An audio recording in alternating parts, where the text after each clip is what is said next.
Most people think power comes from speaking first, explaining faster, responding louder.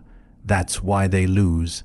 The moment you go silent, something strange happens. The room shifts, the air tightens. People start filling the space you left behind. And when they do, they reveal everything. Watch what happens when you stop talking in an argument, not storming out, not rolling your eyes, just silence. At first, they keep going.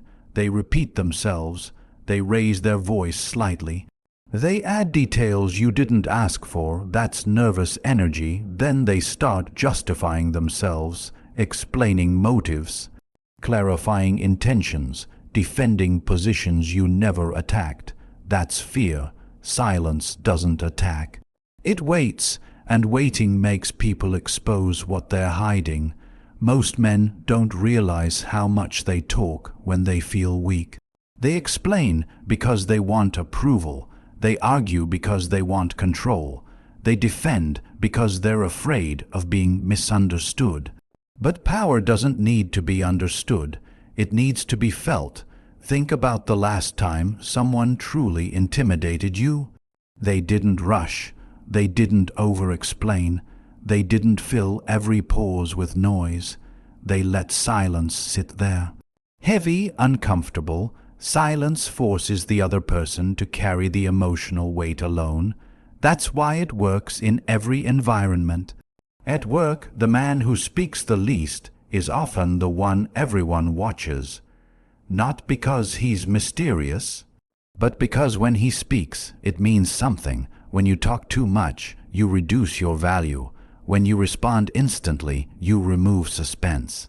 When you explain yourself, you hand over leverage. Silence keeps leverage. People reveal themselves because silence creates a vacuum. And humans hate vacuums. They rush to fill it with truth, emotion, or mistakes. Watch what happens on a date when you stop chasing conversation. She starts talking more. She starts revealing opinions. She starts testing reactions, not because you're passive, but because silence makes her curious and slightly uneasy. Curiosity opens the door. Unease pushes people through it. Silence is not absence. It's presence without permission. Most people mistake silence for weakness because they've never controlled it. They associate quiet with submission, but submission is loud. Submission begs. Submission explains.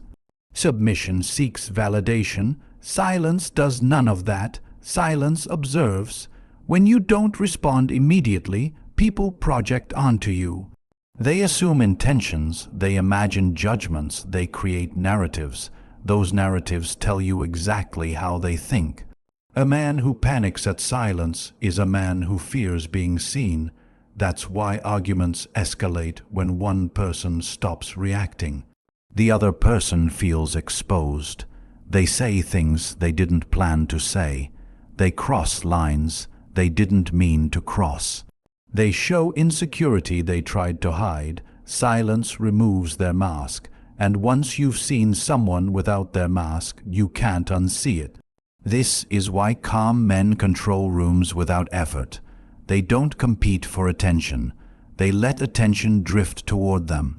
Silence is gravity. The louder someone becomes around you, the more information they're giving away. Their tone reveals insecurity. Their speed reveals anxiety. Their words reveal priorities. You don't need to interrogate people. You just need to stop interrupting them with your own need to be heard. Most conflicts are lost not because of what was said, but because of what was said too soon. Silence delays commitment. Silence delays exposure. Silence keeps your position flexible. In negotiations, the first man to speak after an offer loses ground. Not because silence is magic, but because pressure distorts thinking. When you remain silent, pressure shifts away from you. They start negotiating against themselves. They reveal what they're afraid to lose. This is not manipulation. This is observation. Stoic men understood this long before psychology named it. They didn't rush to correct others. They didn't chase validation. They didn't explain themselves to people who hadn't earned access. They knew one thing modern men forget: not every thought deserves a voice. Silence filters weakness. When you speak less, your words carry weight. When you react less, your presence carries authority.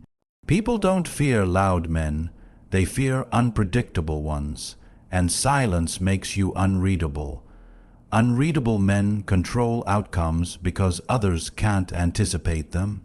Think about power dynamics in families: the calm parent, the quiet elder, the one who doesn't argue but ends discussions with a look. That's not aggression, that's control. They don't need to repeat themselves because repetition is insecurity. Silence teaches others how to treat you. When you don't respond to disrespect immediately, people wonder if they crossed a line. When you don't explain yourself, people wonder if they're missing information. When you don't react emotionally, people wonder who actually holds the power. Silence forces reflection, and reflection is uncomfortable. That discomfort is where truth leaks out. People confess when they're uneasy. They overshare. They justify. They reveal motives without being asked.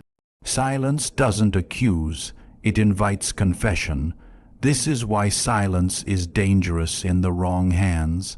It can destabilize egos. It can dismantle false confidence. It can expose lies without confrontation. That's why insecure people hate it. They label silence as cold, arrogant, disrespectful. What they're really saying is they feel powerless around it. Power never announces itself, it waits. Most men are taught to speak up, stand out, make noise. No one teaches them when to shut up. Silence isn't about hiding, it's about choosing when to reveal. You don't owe reactions. You don't owe explanations. You don't owe access. Every word you withhold keeps you in control. Every pause you hold forces others to move first. And whoever moves first exposes intention. This applies everywhere. In friendships, silence reveals loyalty. People show how much they value you by how they respond to your absence. In relationships, silence reveals respect. Someone who panics when you go quiet is afraid of losing leverage. In leadership, silence reveals competence. People look to the calmest person during chaos. Silence is not passive. It's strategic patience. There's a difference between being quiet because you're afraid and being quiet because you're watching. One leaks insecurity, the other creates dominance. You don't need to prove intelligence.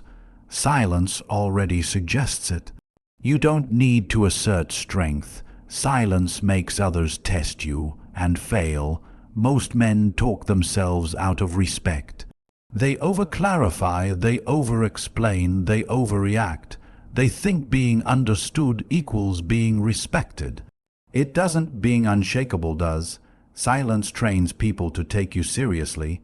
The moment you stop filling space with words, people start measuring theirs.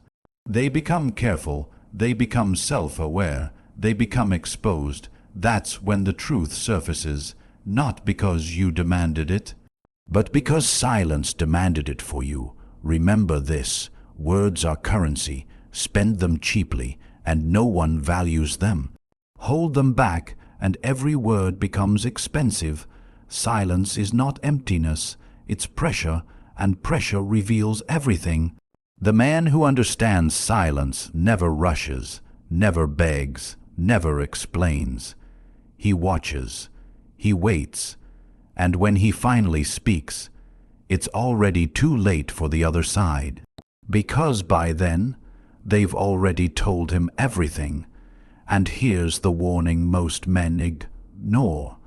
Once you learn to use silence, Never use it emotionally. Use it deliberately, because silence used without control doesn't create power. It creates distance. And silence used at the wrong time doesn't reveal others. It reveals you.